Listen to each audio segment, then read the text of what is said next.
So now I'd like to introduce Ivan Constantin, cybersecurity expert at Orange. He's been on the DefCamp stage many times. There are some very interesting and evergreen interviews with him on the DefCamp blog that I'll hope you check out. He's always super articulate. He brings a lot of wisdom and a lot of insights to the table. So let's hear him talk about training SecOps education through gamification. Welcome, Ivan. We're really excited to have you again at DefCamp. Hello, thank you. Thank you, Andra. Thank you for having me. Thank you for the great introduction. It's been a few years since my first time at DefCamp.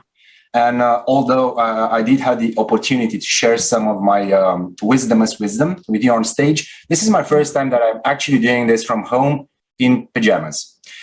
What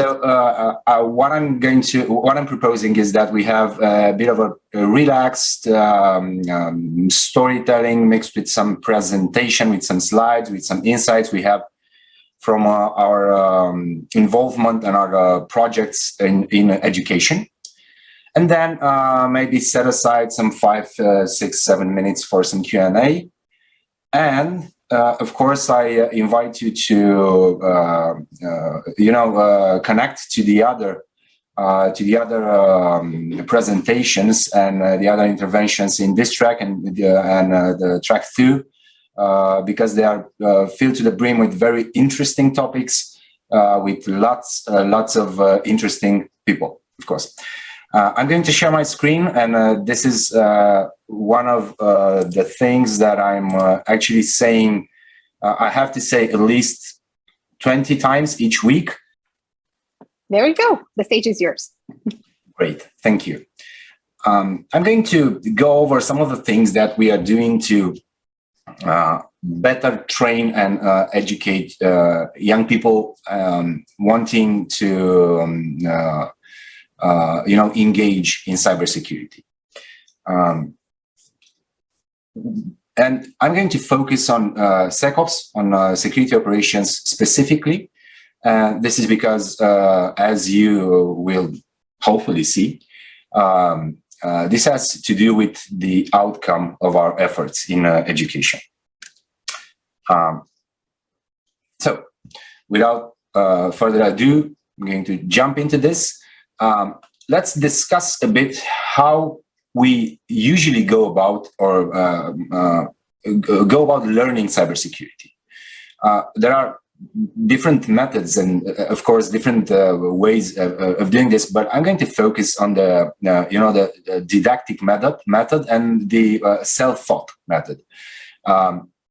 And there are, of course, some benefits of going the curriculum learning way, as in you have the opportunity of learning cybersecurity in some form in high school or at university, of course, at work, and through professional certification or through continuous learning and improvement, you get to develop your skills and to put them to practice. But there is a very large category of people that are either self-taught, as myself, and I presume that some of the people from my generation, and they are still doing this. They are still learning at home, complementing the curriculum if they are students enrolled in a university with some sort of cybersecurity program. They are maybe hobbyists and tinkerers. They like to, play with stuff and try to put together different parts of software and hardware that shouldn't make sense being put together. And of course, they are hackers in the truest meaning of the word. But going the autodidact way, you are going to step into some challenges. There's a lack of agenda. You have to do it. You have to have this sort of very straightforward and very organized way of thinking and way of actually putting together the managing your time and managing the knowledge and the references and the resources you have access to. You have to self-evaluate. You have to know when is the time to take the next step and to learn some new things, or to add some complexity to the things you already know. And overall, there's a lack of structure. But one thing that is common to both methods, general methods, is the practice. You have to practice. You have to have some sort of hands-on experience in interacting with tools, in interacting with processes, in interacting with other people involved in cybersecurity as a topic. So what we try to do is we want to have practice. We want to use the practice, the hands-on experience, as a base and underlying factor for all types of cybersecurity learning. And in order to do this, we developed some tools, we developed some competitions, and we are working on some very interesting projects, which I'm going to hopefully not bore you with till the end of my presentation.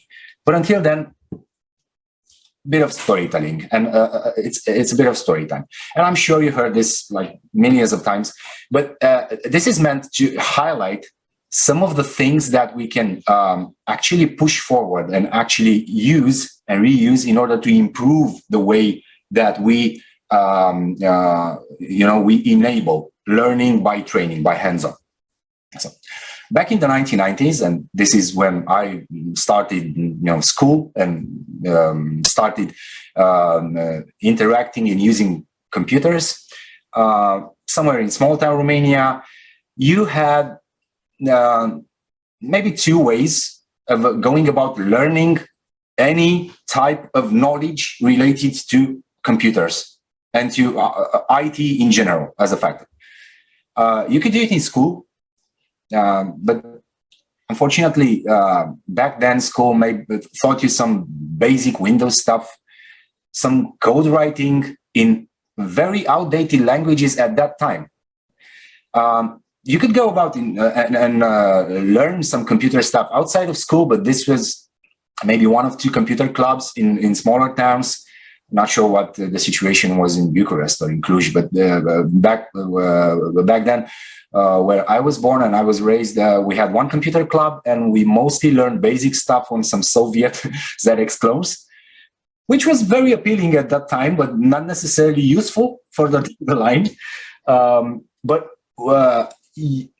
in the late 90s, we gained access to some form of connectivity. So we fetched some resources from the internet and from some late BDS types of repos, mostly bootleg stuff, script kiddie stuff. I remember we were amazed about using something like Back Orifice. I'm not sure if you remember that. It was mostly an remote admin tool, but because the server side could be deployed silently, most script kiddies back then, most hackers back then, we used to play some sort of practical jokes and pranks on other colleagues in computer labs and some basic condominium networks. Like installing the server side of that software on their computers, and then remotely killing the game that they were playing, or opening the CD-ROM tray or something like that. But the limitations of learning any type of in-depth knowledge to IT and somehow related to cybersecurity was that we didn't have access to technology. Technology was very limited. There was maybe one computer per household at best. We mostly used bootleg software, and that was not updated. We didn't have the new features. We didn't have the latest technology at hand. We used to use these run-of-the-mill Linux distros for experimentation, and for actually learning any kind of flavor of Linux. And this was usually distributed to some computer science and computer magazines that were I think they were monthly issues, where they bundle this software and some CD-ROMs and DVDs at a later stage. And we usually move stuff around using CDs and floppy drives, if you remember those. Now we can leverage a lot of technological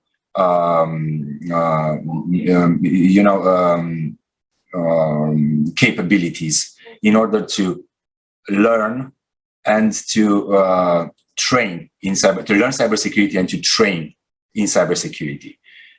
In school, you have access to complex, in-depth teaching through at various levels. There are high schools in Romania that are actively teaching topics on cybersecurity to their students. There are great universities across the country with in-depth master's degrees programs in cybersecurity and even PhDs. You have national and international competitions such as DefCamp or Unbreakable Romania. And you have a large amount of resources ranging from introductory stuff to very detailed, in-depth references on a specific topic, right? So you can access them on various devices across different architectures. This was unheard of back in the 90s, x86 was the go-to thing you could do. You have lots of resources. You have Gits, right? You have Git. Is there something you don't know and you need to know? Go to a Git. You have gigabit per second capabilities, communication capabilities. And I cannot stress this enough. This is probably one of the most important advances in knowledge development in the past maybe 2 decades. Having a reliable access and fast access to resources means that you get to learn more stuff quickly. So as you can see, there are tons of ways we can do this better. We can push learning and training using what's available now. And now let's go back a bit to security operations and our focus on SecOps. SecOps, it's just a mixed bunch of processes and knowledge and tools between people working in IT security and operational teams. SecOps is, in principle, a way of doing security, of actually operating security operation centers. And in order to have a very lucrative and a very efficient SecOps team, you need to have people that are capable to interact with tools and processes in order to have continuous monitoring of overall security, to have some form of early detection and prioritization of response, and to actually have hands-on incident response capabilities through threat hunting and even forensics. And this is actually enabled by tutoring and continuous learning. So SecOps, it's fundamental to having response, detection and response capabilities to all sorts of cyber threats, cybersecurity threats. And going back to what the fundamental, what the basics, what the base for gaining this capability is, we have tutoring and continuous learning. And our approach to this is, of course, hands-on practice. So what are the principal challenges in actually learning and training when you go about the self-taught method of doing this? Well, you have the sheer complexity and diversity of documentation. If you are curious about learning how to do one thing, I don't know, like, let's say you're interested in learning about reverse engineering some Windows binaries. You can access several resources. You have access to a myriad of authors and publications, and even hands-on labs, videos, podcasts, anything goes. But the sheer complexity of the information, the sheer volume of information, may actually be a challenge if you don't have a proper training path or an agenda, right? So the lack of a clear training path is one of the principal challenges in doing this. Then you have, of course, a lack of mapping the knowledge gains, right, you get from that complex and diverse curriculum to your business and operational requirements, because you can be, you can choose to work in an enterprise environment, and where you have to align your knowledge with some business requirements, and this is common in most cases. Or you can, of course, be self-employed and work as a freelancer. But even in that context, you still have to have a clear knowledge and a clear alignment in scope with what are the operational requirements in what you do. So the lack of mapping of these gains to the requirements of actually working in cybersecurity operations is one of the principal challenges when it comes to actually learning new stuff in order to work in a security operations center, per se. Then you have multiple professional certifications, and these have curriculums that are overlapping. There are overlapping knowledge areas, and for someone that is not necessarily very well trained and very well documented, doesn't have a very well documented knowledge in what type of certification and what type of program you should follow in order to gain what type of program you should follow in order to gain a specific certification, it could be cumbersome just to navigate to those. And I'm not bashing professional certifications. These are incredibly useful.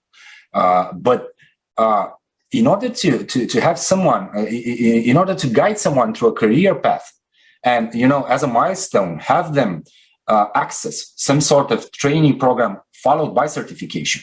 If you were to start from scratch, from zero, it will be not necessarily impossible, but it will be a true challenge for someone to choose the right certification. And this is clearly aligned with a lack of, consistent self-assessment methods. You gain knowledge, but you don't have a very clear way of, pinpointing your knowledge to some sort of milestone in your progress. And then you have multiple learning platforms. There are several commercial grade platforms where you could go about training. And then there's the open source stuff, and there's the community stuff. All of these add to the challenge and complexity in being a self-taught cybersecurity enthusiast. So what we want to do here is fix all that. And in order to gain some capability and some visibility in those challenges, we are promoting Cyberedu, which is a tool developed by a startup in Orange FUB. And that startup is actually a spin-off of one of our traditional partners in cybersecurity. Some great people we work closely with in some of our most important and endeavors in cybersecurity. But and they had this this back and forward with us on what can be done in order to improve, like in a very resilient and very transparent way, the methods we use for training, for self-assessment, for certification, and for continuous learning. And because they have a lot of experience in organizing capture the flag competitions, they developed Cyberedu. And what Cyberedu is an online platform that is available for free to anyone that wants to register on cyberedu.ro. It is an environment of specially crafted cyber range as a service technologies that allows its users to interact with hands-on laboratories and hands-on exercises on a very diverse range of cybersecurity related topics. So what this actually enables for training security ops, like SecOps, is that it can be used as a tool for understanding the fundamental skills required for a specific job, and then accessing real-life scenarios, real-life exercises through, of course, online simulation on those specific skills, and in an end cycle type of way, measure the achievements and the performance and self-evaluate. So this is a continuous learning platform that is specifically targeted towards developing and enabling and developing operational skills in cybersecurity. Cyberedu is available for individual users, as I said before, for free. You get to register on the platform, and then you have access to some 150 plus CDF challenges that have been written and tested by some of the leading experts and cybersecurity enthusiasts that are mainly involved in organizing large-scale CDFs across the world, including the DCTF.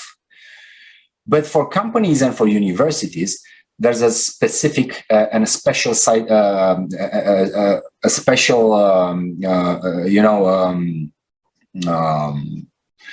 feature set that enables cyber range as a service, like functionalities for training red and blue teams, CTF as a service, so you can actually have access to a custom-made, tailor-made CTF for your company in your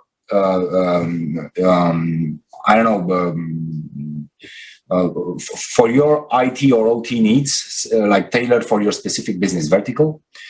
Access to secure coding labs, and in probably the most important part of this, talent screening for your HR departments. So you have access to this tool. You can gain access to this tool, to this service, where your HR and technical departments can see like a visual representation of the skill set mapping of candidates to some operational positions, to your needs and to your business or op requirements. And then for universities, you have access to hands-on content. These are exercises and challenges that are mapped, or at least they can be mapped, to the university curriculum. So we can use Cyberedu as your go-to online laboratory for provisioning exercises, hands-on labs through your cybersecurity curriculum. You gain an increased student engagement because this is true gamification of knowledge. So it is going to be definitely more engaging and a more fun way for your students to interact with the knowledge gain in this in a competition-like environment. And of course, you get to bridge the gap between theory and practice. And I cannot stress this enough. This is probably the most important route to actually gaining knowledge on practical matters in cybersecurity. And Cyberedu has the capability to host exams and competitions, internal competitions in universities. This is achieved through in stages to some category of tools. First, you have online and on-demand labs curated by and content curated by experts, by subject matter experts, collaborating with Cyberedu in order to provision these types of content. But this can be extended to the universities, to the professors in universities, in order to have their own content hosted there. You have access to hands-on practice. So this is a learn as you play type of engagement, type of platform with very easy onboarding, and you get to add some competitive flavor to the practice, because you can enroll all the students or all the participants, all your employees in various CTF type competitions with various milestones and various rewards, of course. And we are envisioning, and we are actually actively targeting some sort of certification that maybe will gain some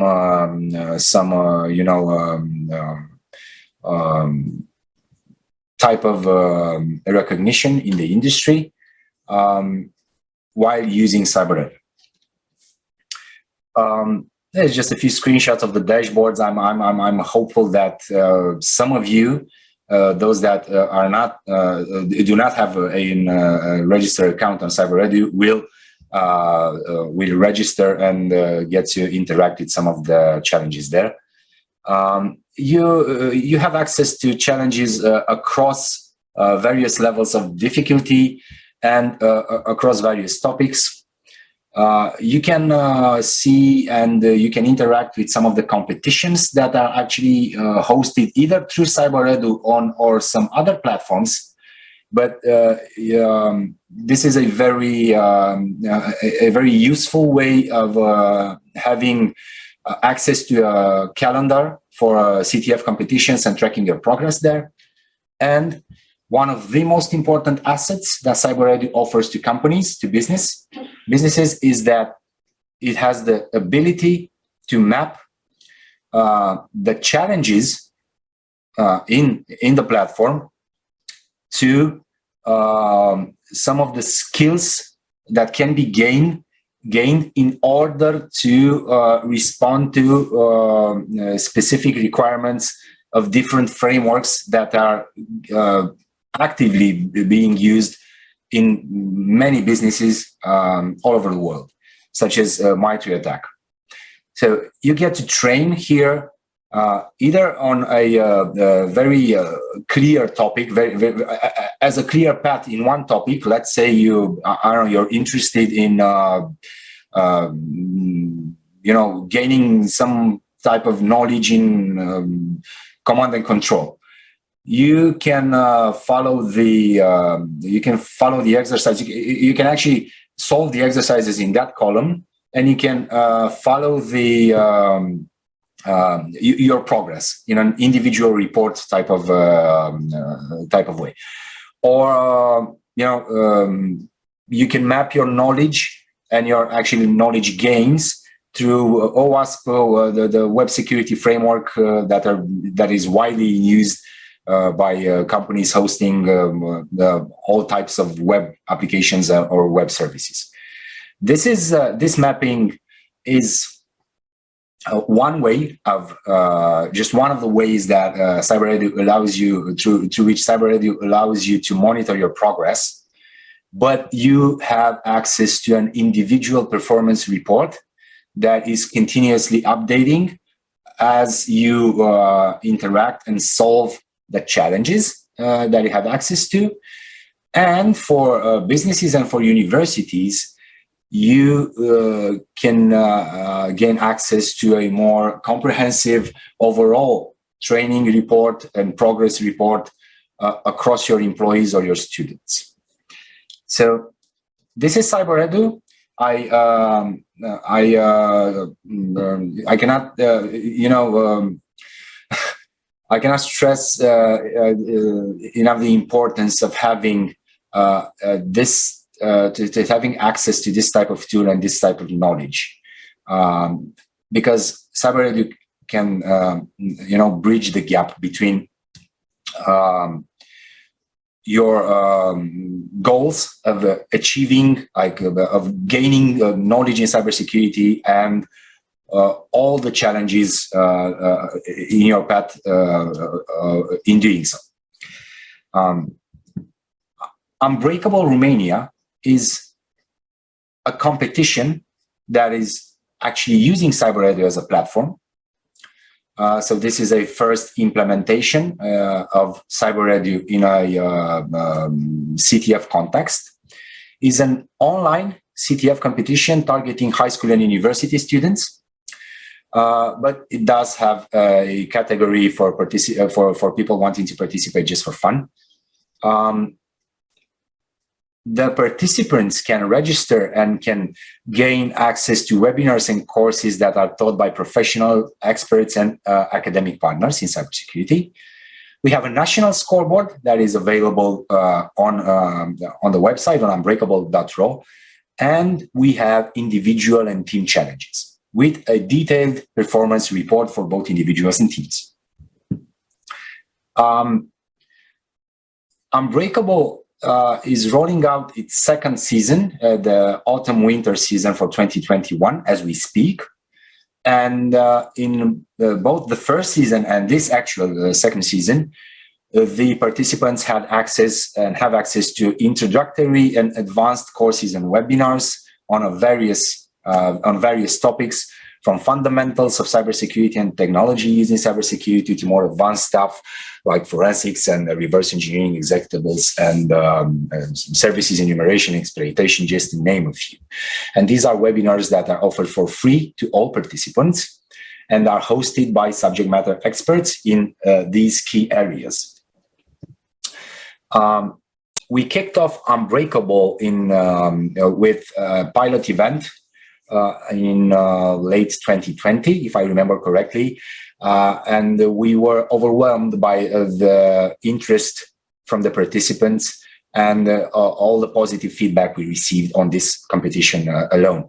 So we extended this. We have our first season in spring, summer, if I remember correctly, it was in April, mid-April to May, where we kicked off a boot camp with webinars on threat intel and networking tools and introduction to cryptography and web app security and all these very interesting topics. And then we had a competition happening in one weekend. So it was a 48-hour CTF with 850 registered participants through the boot camps, but nearly 900 actual participants in the CTF. More than half of the participants were students in universities, but we did have some nearly 30% participation from high school pupils, and some 20% participating just for fun.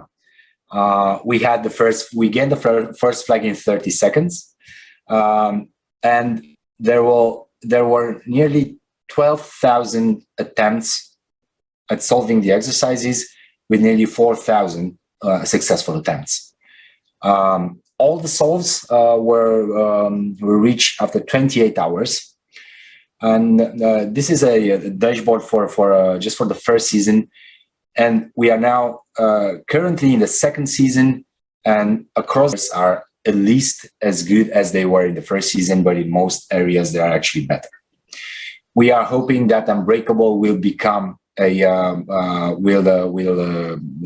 become a this go-to type of event in cybersecurity in Romania, and it will be a reference for most universities and most high schools that want to explore the capabilities of having a hands-on competition for their students and for their people.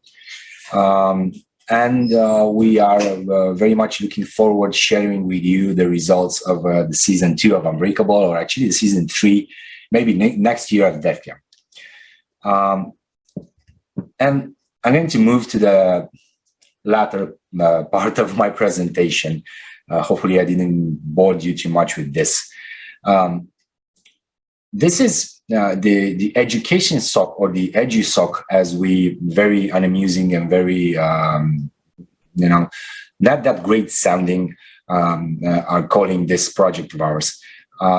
This is the culmination of our efforts to bring together a great set of tools for cybersecurity education and training, lots of knowledge from the private sector, and great collaboration with universities and the public sector.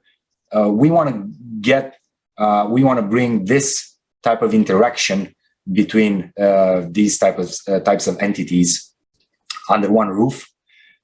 So what we are proposing is piloting some regional and sectoral security operations centers that are going to be built and operated within Romanian universities, and are going to offer their services to SMEs, to small and medium enterprises, with a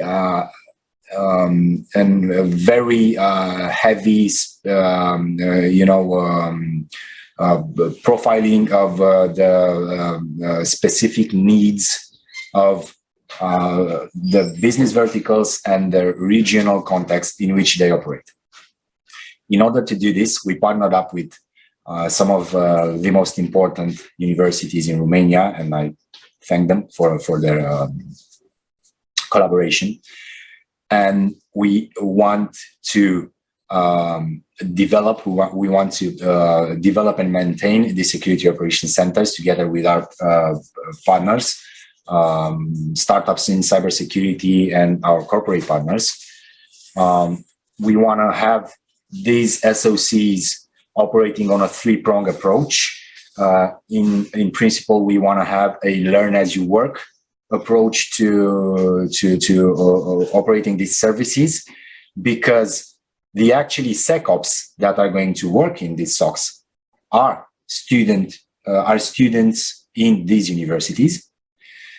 We want to align the training and practice they are going to gain in these security operations centers with their academic curriculum.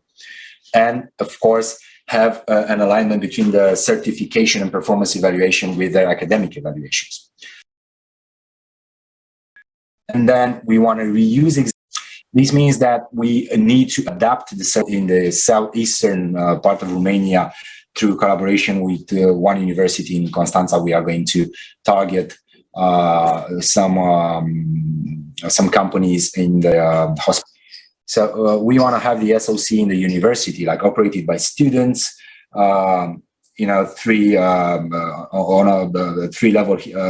hierarchy approach. And we want to have these SOCs actually interact and communicate with other SOCs, with various threat intelligence sources that we can provide, that our partners can provide, and of course with national authorities such as the NSC, and because threat intelligence sharing is probably the most important activity you get to do at an operational level in an SOC. Our approach to mapping some of the components to the technologies that are usual suspects and usually required in SOC is presented here on this slide. So we want to use tools such as Elastic Security and the Hive and Cortex for CM and SOAR capabilities. We want to use Cyberedu for continuous learning and training in the SOCs, and use Orange Temp, that's Threat Map Exposures and Management Platform. This is our custom build exposures assessment and management platform for all vulnerability assessment related activities, and use and reuse widely available open source and free software, such as the diverse various honeypots we can deploy in the SOC, or MISP or Cuckoo for sandboxes. This approach of ours is definitely going to evolve over time, and I'm really looking forward to share some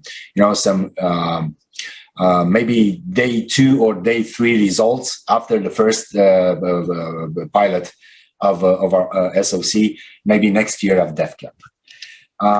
Until then, and this is my final slide, I promise, then we are going to have a few minutes set aside for Q&A. This is a plug to some of the things that we are doing at Orange in order to improve our capabilities in offering great cybersecurity services, and in order to improve the cybersecurity awareness, the overall cybersecurity awareness through our business partners and our academic partners. That allows us to research and develop in 5G infrastructure, services, and applications. So this is where we work. And this just launched yesterday, and it is available for download for free on threatmap.ro and on the Orange Business Services websites. This is a very nice document, and it's our 4th edition, so this is our fourth year. You can see some of the insights we gained from monitoring the threat landscape tutorial customers. We are heavily involved in research projects in frameworks such as Horizon 2020. On various topics on critical infrastructure and 5G PPP, series of projects, and in one-offs, very interesting one-offs such as Unicore. And one of the programs that I'm especially, of course, to not just ETTI students, not just students from the Electronic and Telecommunication and Information faculty in Polytechnica in Bucharest, but across, I guess, it's 6 universities across Romania, and we are working hard on extending OEP to even more universities and even more faculties there. This is all on my part. Thank you. I really hope I didn't bore you to death with my slides.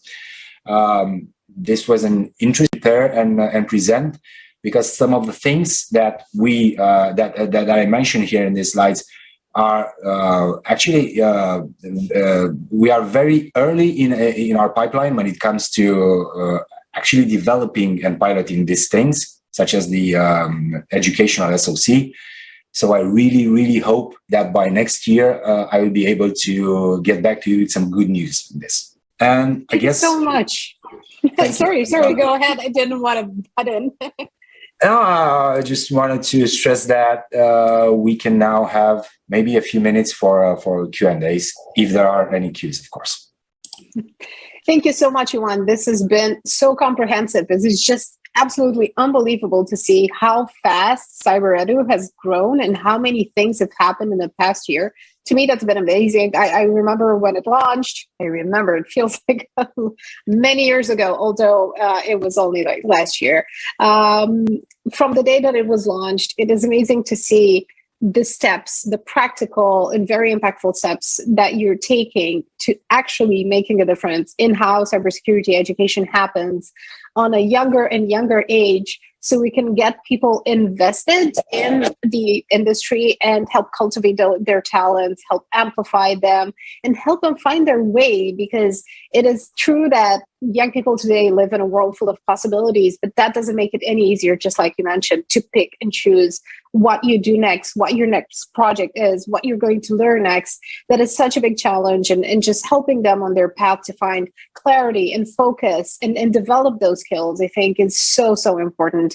And I just love how everything has developed, and I'm really looking forward to see how these edu socks evolve and how they grow. So I just have we have time for only one question, unfortunately, but I wanted to ask, what other abilities do students and of all ages, or should they develop to help them on their way, besides tech skills, to help them on their way to becoming specialists, to becoming founders, to becoming, entrepreneurs, or whatever they choose to do with their know-how, experience, passion, and curiosity? Well, that is actually a great question. And I realized that I should have led with that, actually, when I started discussing Cyberedu as a whole, as a concept. There is one principal area of focus, at least from my perspective, when it comes to, actually putting these capabilities to use in a lucrative way for someone that is interested in cybersecurity, and that is sheer curiosity. I know it may sound a bit off, you got to be curious about things. No, you really have to be curious about things. You really have to ask yourselves, not necessarily how do you go about doing that, but mostly why do you have to go about doing that? You have to challenge the status quo. If something is there, if exists, you have to challenge it. You have to, have your wheels spinning, and you have to set your creativity on a very high roll and in high gear, in order to try to change as much as possible on what actually is the norm, or what tends to become the norm. And I think that this is one of the most practical way of gaining progress in cybersecurity.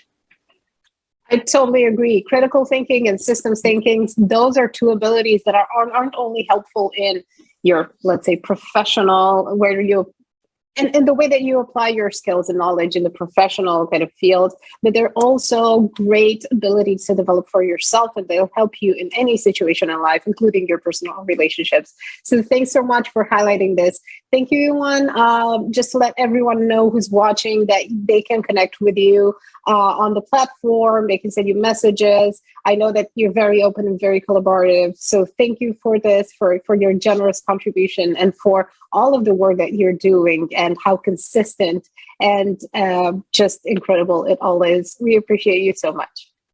Thank you. Thank you, everybody. Have a great DefCamp.